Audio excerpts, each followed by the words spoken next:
I should have saved her. But I watched her drown. My name is Daniel Royce, and I'm 35 years old. For the past 10 years, I've worked as a mental health counselor at a nonprofit dedicated to supporting trauma survivors. It's a job that demands empathy, patience, and a deep capacity to listen, qualities I've always held close to my heart. I've spent countless hours sitting across from people, helping them navigate their pain, offering a steady presence when their worlds felt unsteady. I've always believed that understanding someone else's struggles is a way to connect, to heal. But in my own life, that same empathy has often kept me silent when I should have spoken up, made me step back when I should have stepped forward. My wife, Elise, is 32. She's the kind of person who lights up a room the moment she walks in, outgoing, ambitious, and always chasing the next big thing. 7 years ago, we met at a charity gala, and I was instantly captivated by her energy. She was just starting out as a lifestyle influencer, building a following around wellness, beauty, and what she called the inner glow. Back then, her passion felt genuine, like she truly wanted to inspire people. I admired that about her. She saw me as a rock, someone who could anchor her in the whirlwind of her dreams. For a while, we worked. Her fire balanced my calm, her light warmed my quiet. But as Elise's career grew, so did the distance between us. Her following climbed to around 150,000, and with every new brand deal, she became more obsessed with her image, numbers, aesthetics, the perfect post. I supported her, proud of how far she'd come, even if it meant our time together shrank. I'd sit in my office late at night, listening to clients' stories, while she'd be across town at a photoshoot or a networking event. I told myself it was temporary, that her success was worth it. Then, about a year ago, I started noticing changes. Her social media posts shifted, captions that once said "we" turned into "I." She stopped tagging me in photos, and her stories were filled with solo adventures. At first, I thought it was just her brand evolving. She was building something bigger, and I didn't want to hold her back. But the distance wasn't just online. Elise started taking weekend trips alone, calling them spiritual meditation retreats or content creation getaways. She'd come back glowing, her skin tan and her eyes bright, but she'd barely look at me. Our conversations dwindled to small talk, schedules, bills, nothing real. I tried to talk to her about it. "Are we okay?" I'd ask, my voice softer than I meant it to be. She'd flash that perfect smile, kiss my cheek, and say, "It's just a busy season, Daniel. We'll catch up soon." Then she'd turn back to her phone, her fingers flying across the screen. I wanted to believe her. I'm a counselor, I'm trained to see the signs, to hear what's not being said. But with Elise, I let myself stay blind. That changed a few weeks ago. A former client of mine, now a friend, sent me a photo that hit me like a punch to the chest. It was a screenshot from a live stream by Marc, a fitness coach and YouTube personality with a huge following. In the background, laughing by a pool in a bikini, was Elise. The timestamp showed it was during one of her meditation weekends. She'd told me she was at a silent retreat in the mountains, no signal, no distractions. But there she was, nowhere near a mountain, looking happier than I'd seen her in months. I knew who Marc was. He's 29, charismatic, always showing off his sculpted body in videos. He's got a playful, attention-hungry vibe, trendy, loud, the kind of guy who thrives on being noticed. I'd seen him pop up in Elise's comments before, but I never thought much of it. Influencers collaborate all the time, right? Still, that photo gnawed at me. It wasn't just that she'd lied, it was how at ease she looked with him. I didn't say anything to her that night. Instead, I watched. She came home from her latest trip, breezing through the door with a vague story about finding peace. But she wouldn't meet my eyes, and her phone stayed glued to her hand, the screen tilted away from me. Over the next few days, I noticed more new clothes I hadn't seen before, a forced laugh when I asked about her weekend. The pieces were there, but I didn't want to put them together. Finally, I couldn't ignore it anymore. I needed to know what was happening, but I wasn't ready to face her. So, I did something I'm not proud of. I created a fake Instagram account, posing as a rep from a fitness brand. I messaged Marc, offering a potential collaboration with Elise, fishing for a reaction. He replied almost instantly, all charm and confidence. Then he went too far, sent private photos of Elise, grinning at me through the screen, like he assumed I already knew they were together. Each message was a knife twisting deeper. This wasn't a one-time thing. They'd been at it for months, hiding behind professional excuses. And it wasn't just an affair. Elise had used Marc to climb higher, securing deals through his network. She hadn't just betrayed me, she'd turned our marriage into a stepping stone. Now, I'm sitting in my office, staring at those messages, the truth laid bare. My chest aches, but there's a strange calm settling over me too. The bridge between us is gone, torched by her choices. I can't go back. But I can decide what happens next. I need to confront her, to see her face when she realizes I know. Not out of anger, though it's there, simmering, but because I deserve the truth. I just have to figure out how to do it, when to do it. This isn't the end of our story, not yet. It's the start of something else, something I can't see the shape of yet. But for the first time in a long time, I'm not going to let it slide. I'm going to face it, whatever comes. I stood in the kitchen, staring at the coffee mug I'd left on the counter hours ago, the steam long gone, leaving it cold and still like everything else in the house tonight. Elise sat across the room on the couch, her hands folded tightly in her lap, her phone resting beside her like a silent witness to the argument that had just unfolded between us. The air felt heavy, thick with the echoes of my questions and her halting answers, each one chipping away at the foundation I'd thought we'd built together over the past 5 years. She'd admitted to spending late nights at the office with Marc, her coworker, claiming it was just work, but the photos I'd found, her laughing with him at a cafe, his hand resting casually on her shoulder, told a story her words couldn't erase. Now, she wouldn't meet my eyes, and I could feel the distance between us growing, stretching out like the shadows creeping across the floor as the night deepened. I need some air, I said, my voice low and uneven, cutting through the silence as I reached for my jacket hanging by the door. She looked up then, her lips parting as if she might protest, but I didn't give her the chance to pull me back into the tangle of excuses I wasn't ready to unravel. I stepped outside, the cool light wrapping around me, and started walking down the street, my boots thudding against the pavement in a steady rhythm that did nothing to quiet the storm of thoughts swirling in my head. Those pictures kept flashing behind my eyes, her smile brighter than I'd seen it in months, the ease in her posture next to him, and I couldn't shake the gnawing ache that came with realizing how much I'd missed, how much I trusted her while she'd been slipping away. I didn't have a destination, just kept moving through the quiet streets, past houses with glowing windows and lives I couldn't help but envy for their simplicity, until I found myself on the old bridge that spanned the river at the city's edge. I stopped there, leaning against the railing, the metal chilled against my hands as I gazed down at the dark water flowing beneath, steady and unbroken in a way I hadn't felt in hours. Elise's voice lingered in my mind. It's not what you think, Daniel, I promise, but out here, alone with the night, her promises felt thin, fraying under the weight of what I'd seen. I wanted to believe her, wanted to rewind to a time when doubt wasn't a constant companion, but every time I tried to picture us moving past this, those images of her with Marc pushed their way back in, sharp and unyielding. A sound broke my thoughts, footsteps, slow and measured, coming closer until someone stopped a few feet away, resting against the railing like I was. Long night, the man asked, his voice calm, carrying just enough curiosity to pull me out of my own head. I glanced at him, tall, dark jacket, a faint trace of stubble, and shrugged, not sure I had the energy to explain the mess I'd walked away from. Something like that, I said, turning my eyes back to the river, expecting him to move on. Instead, he pulled a cigarette from his pocket, lit it with a quick flick of a lighter, and let the smoke drift into the air between us. Looks like you're carrying a lot, he said after a moment, not pressing, just tossing the words out like an observation, and I wasn't sure why, but I didn't brush him off. Maybe, I admitted, my grip tightening on the railing as I wrestled with whether to keep it all locked inside or let it spill out to a stranger who wouldn't judge me for it. Found out my wife's been close with someone else, closer than she ever let on, and I don't know what to do with that yet. He nodded, exhaling another stream of smoke, and didn't rush to fill the silence, which I appreciated more than I'd expected. That's a heavy load, he said finally, his tone even, no trace of sympathy or advice, just acknowledging it for what it was.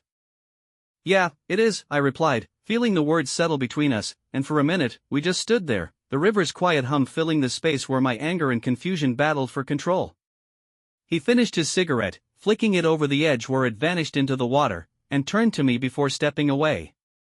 You'll sort it out eventually, but don't let it bury you in the meantime, he said, then walked off, his figure blending into the shadows until I was alone again. His words stuck with me, simple but steadying, and I stayed on the bridge a while longer, letting the night air cool the heat in my chest, trying to figure out if I could face Elise again without losing myself in the hurt. The sky was shifting, hints of gray bleeding into the dark, when I finally turned back, my legs heavy but my mind a little clearer, though no closer to an answer about what came next. Back at the house, the silence greeted me like an old friend as I pushed the door open, finding Elise curled up on the couch, asleep, her phone still clutched in her hand like she'd been waiting for me to reach out. I stood there, watching her chest rise and fall, searching for the woman I'd promised my life to beneath the layers of doubt that had settled over her now. But all I could see was the space between us, wider than ever, and I knew I couldn't stay, not tonight, not with everything still raw and unresolved. I moved quietly to the bedroom, grabbed a bag, and packed a few things, clothes, a toothbrush, enough to get me through a day or two, before scribbling a note on a scrap of paper, taking some time, don't call. I left it on the counter, slipped out the door, and locked it behind me, the click sounding final in a way I wasn't ready to define. I'd been holed up in a rundown motel room for 3 days, the kind of place where the walls were so thin I could hear the constant drone of cars outside, and the air had this damp, musty smell that clung to everything. It wasn't much, but it was quiet, and after walking out on Elise, quiet was what I needed most. That night at home still played in my head like a bad movie, me slamming those photos down on the kitchen table, snapshots my buddy had sent me of her in Marc at some cafe, her laughing, his hand resting on her shoulder like it belonged there. She'd fumbled through excuses, claiming it was just work, just late nights, nothing more. I didn't tell her then about the fake Instagram I'd set up or the messages Marc had sent me, bragging about their little moments with pictures that hit me like a punch to the stomach. Instead, I grabbed my keys and left, needing air, needing space to sort out the mess in my head. Now, on the third morning, I sat on the sagging mattress, my phone screen lighting up my face as I scrolled through Elise's Instagram, each perfect post twisting the knife a little deeper, showing me the life she was carrying on without me. Then I saw it, a story from one of her influencer pals, all glitter and hype, announcing some wellness awards event that night on a downtown rooftop. Elise was getting a Rising Star Award for her so-called impact on the community. My jaw clenched as I read it, the words about her authenticity and hard work burning me up inside. She hadn't even mentioned it, not in our strained calls or texts over the past week, like I didn't exist anymore. I dropped the phone and started pacing the tiny room, my boots scuffing the worn carpet, my mind a storm of hurt and rage. There she'd be, soaking up praise, acting like some saint, while I was stuck here picking up the pieces of our marriage alone. No way I could let that slide. I wasn't going to sit back while she paraded her lies in front of everyone. Right then, I made up my mind I'd crash that event, uninvited, and make her face me, not behind closed doors, but right there in the spotlight she loved so much. That evening, I got to the rooftop, the city sprawling out below in a sea of lights, the warm air thick with the buzz of voices and clinking glasses. The crowd was all influencers and big shots, sipping cocktails under strings of bulbs, and I stuck out in my plain shirt and jeans. Didn't care, though, I wasn't there to fit in. I spotted Elise near the stage, her white dress glowing in the sunset, her laugh cutting through the chatter as she worked the room, drink in hand. She looked so bad sure of herself, the picture-perfect version she fed her followers, and for a second, I just stood there, caught between the memory of loving her and the fire in my chest now. Then I moved, pushing through the crowd, my heart pounding in my ears, until I was close enough for her to notice. She turned, mid-laugh, and froze when she saw me, her smile slipping. "Daniel," she said, her voice shaky, almost scared. "What are you doing here?" I didn't answer, just took her arm and steered her away from her group, over to a quieter corner of the rooftop, ignoring the heads turning our way. She yanked her arm free when we stopped, crossing it over her chest, her eyes flicking around nervously. "You shouldn't have come," she said, her voice hushed, almost begging. "This isn't the place for this." I locked eyes with her, my hands trembling but my stare steady. "It's the perfect place, Elise. This is your world now, right? These people, this act, Marc." Her breath caught when I said his name, and she looked away, but I wasn't done. I pulled out my phone. "You need to see this." I opened the app, pulled up Marc's messages, the photos, the cocky captions, and shoved it in front of her. She stared at the screen, her hand flying to her mouth as the truth hit her, pictures of her and Marc way too close for just work. Oh my God, she whispered, her voice cracking. How did you get those? I shook my head. Doesn't matter. What matters is you lied to me, again and again. You didn't just cheat, you played it smart, used him to climb higher. She shook her head fast, tears welling up, words spilling out. No, Daniel, it wasn't like that. I screwed up, I know, but it wasn't some plan. It just happened, and I couldn't stop it. I stepped closer, my voice low but solid. It didn't just happen, Elise. You turned it into a career move, and now you're here, letting them call you a rising star like it's real.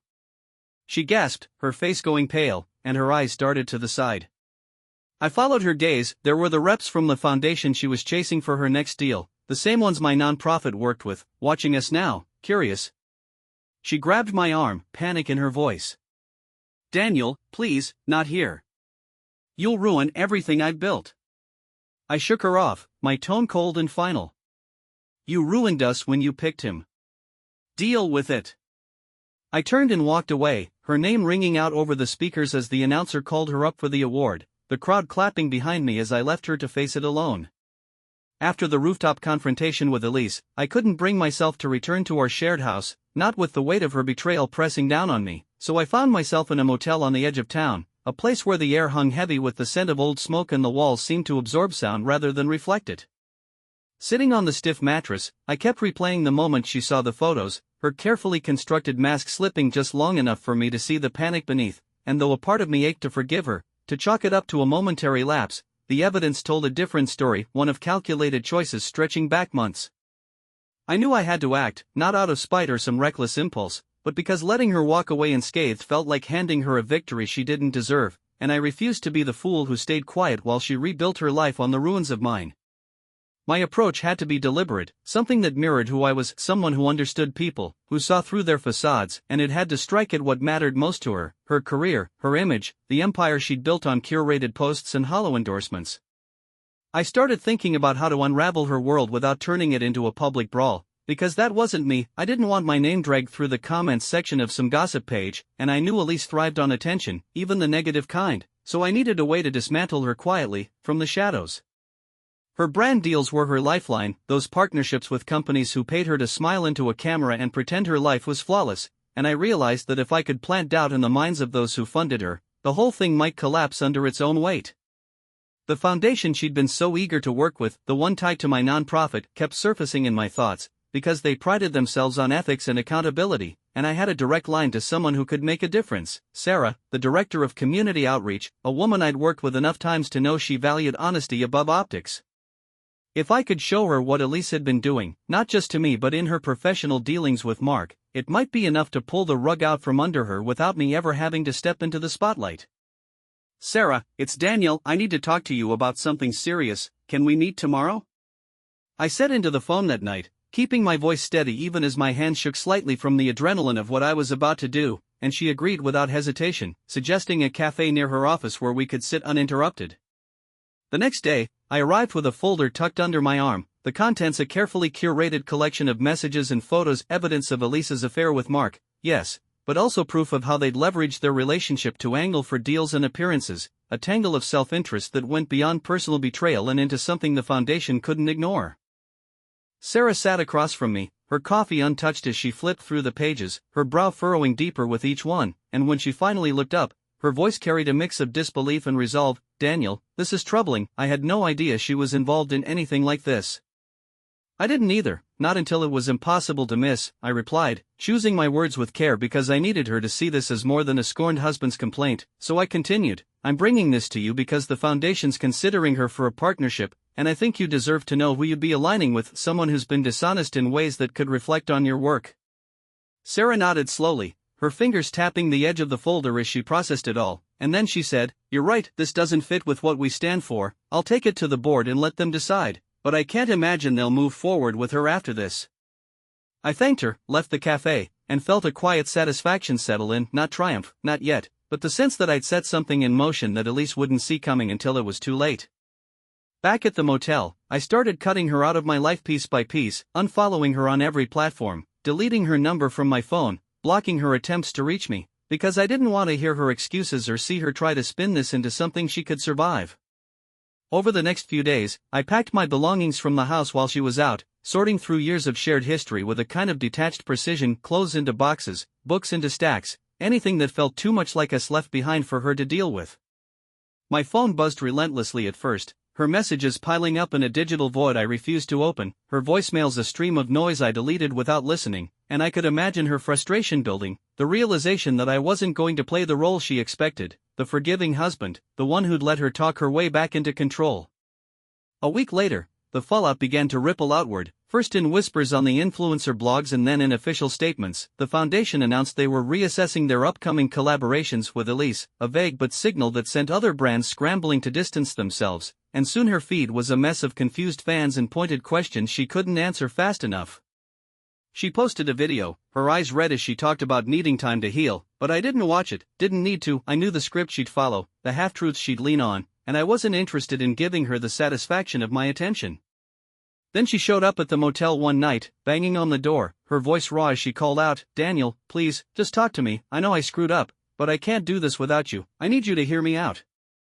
I sat on the other side, silent, staring at the peeling paint on the wall until her footsteps faded away, because that was the point, not the lost deals or the public unraveling, but the absence, the way I'd become a void in her life she couldn't fill, a consequence she'd feel long after the headlines moved on. I was holed up in a cheap motel room, the kind with peeling wallpaper and a faint musty smell, trying to make sense of everything that had happened. The past few weeks had been a storm, finding out Elise was cheating with Marc, confronting her on that rooftop, and then flipping the script by exposing her affair to the foundation she cared so much about. Her perfect little world had come crashing down, and I'd made sure of it. Now, sitting there with the afternoon light cutting through the blinds, I felt the anger fading into something else, tiredness, maybe even regret. My phone buzzed on the nightstand, pulling me out of my thoughts. It was a text from Sarah, the foundation's outreach director. "Elise has been asking about you. She's a mess. Maybe it's time to talk." I sighed, running a hand over my face. I didn't want to see her, but I knew I couldn't keep running from this. I needed answers, or at least closure, for my own sake. I grabbed the phone and called her. When she answered, her voice was thin and shaky. "Daniel? Is that you?" I kept my tone even, hiding the way my hands were trembling. "Yeah, it's me. Let's meet tomorrow, noon, at the park by the motel, the one with the big oak tree." She let out a breath, almost like relief. "Thank you, I'll be there, I promise." I hung up without saying more, staring at the wall. I didn't know what I was going to say to her, but I had to face it. The next day, I got to the park early and sat on a bench under that oak tree, its branches stretching out like a canopy. The air was warm, filled with the sound of bugs and rustling leaves. I waited, my gut twisting, wondering what she'd say and what I'd do about it. Elise showed up right at noon, walking slowly like she was afraid I'd bolt. She looked worn out, her face pale, and sat down on the far end of the bench. We didn't say anything for a moment, just sat there with this huge gap between us. Finally, she spoke, her voice quiet. "I don't even know where to start. I'm sorry, Daniel. I know that doesn't fix anything, but I am. I've never regretted anything more." I didn't answer right away, letting her words sit there. I wanted more than apologies, I needed to understand. She kept going, looking down at her hands. "It wasn't planned, not at first. Just late nights with Marc. He was easy to talk to, and then it turned into something I couldn't stop. I got caught up in it and lost myself. That lit something in me." I leaned forward, my voice sharp. "Lost yourself? What about me, Elise? Did I just disappear while you were off with him?" She flinched, her hands tightening into fists. "No, I didn't mean it like that.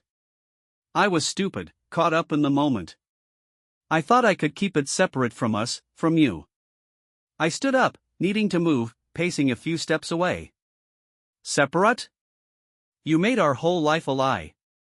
Every time you came home and acted normal, knowing what you were doing, how was that separate?" She got up too, following me, her voice breaking. "I know I messed up. I don't deserve you, but I'm asking for a chance to make it right. Therapy, whatever you want. I turned to look at her, trying to find something in her face I could trust. But all I saw was the wreckage of what we'd had. It's not about chances, I said, calmer now but firm. It's about what's left, and there's not enough anymore. Tears spilled down her cheeks as she stepped closer. Please, don't say that. I love you, Daniel. I never stopped, even when I was screwing everything up. I stared at her, feeling the fight drain out of me, replaced by this deep sadness. I wanted to believe her, but I couldn't. Love isn't enough, I said. Not when you picked him over me, not when you let me think everything was fine while you were with him. She shook her head, crying harder. I didn't pick him. I made a mistake, and I'll fix it if you let me. I stepped back, putting space between us. I don't think you can, Elise.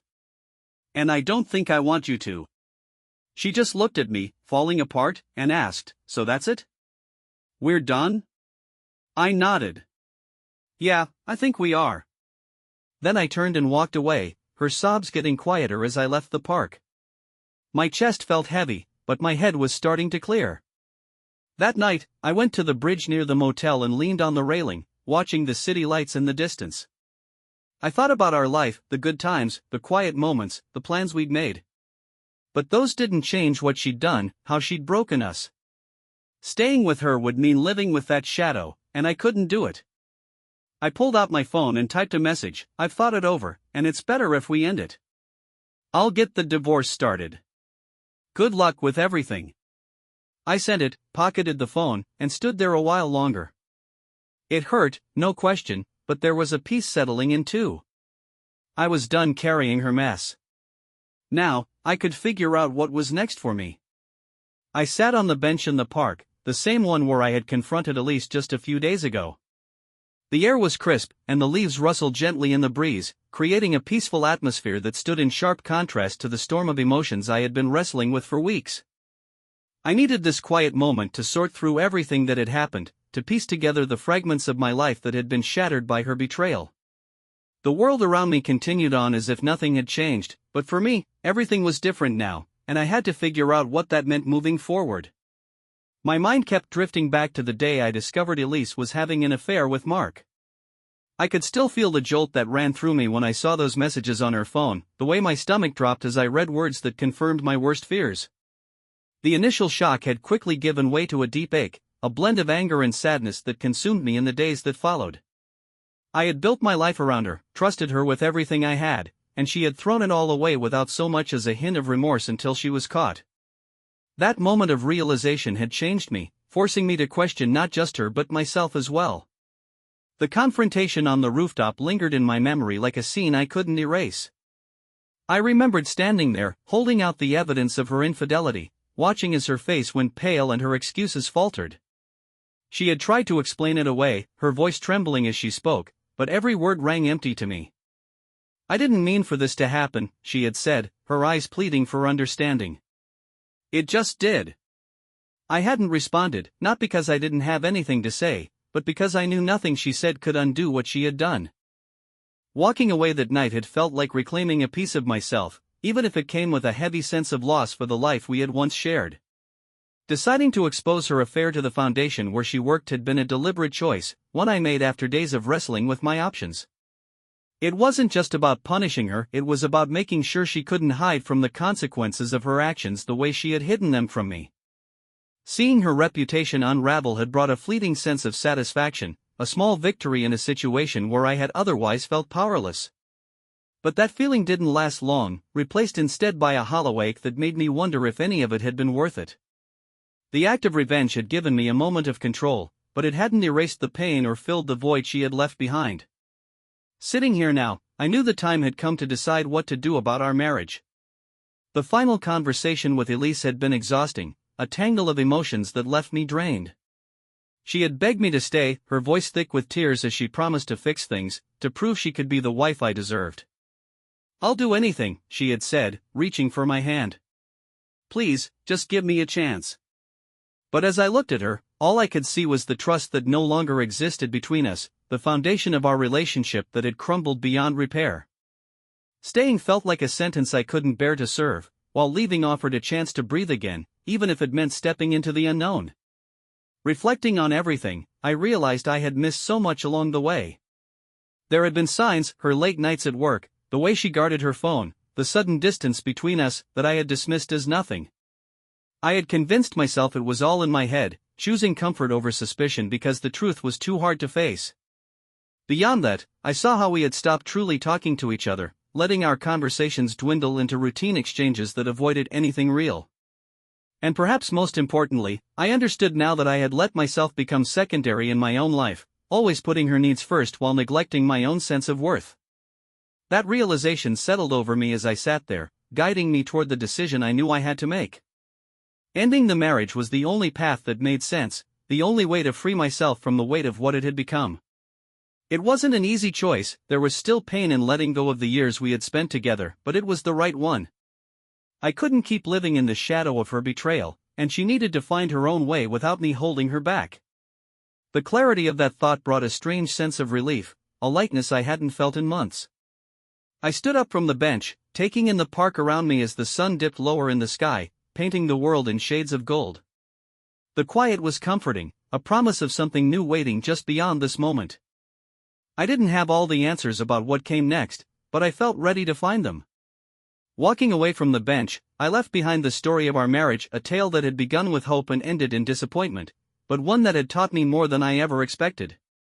I had learned to listen to myself, to value what I needed, and to step forward with the strength I had gained from it all. That was enough to carry me into whatever lay ahead.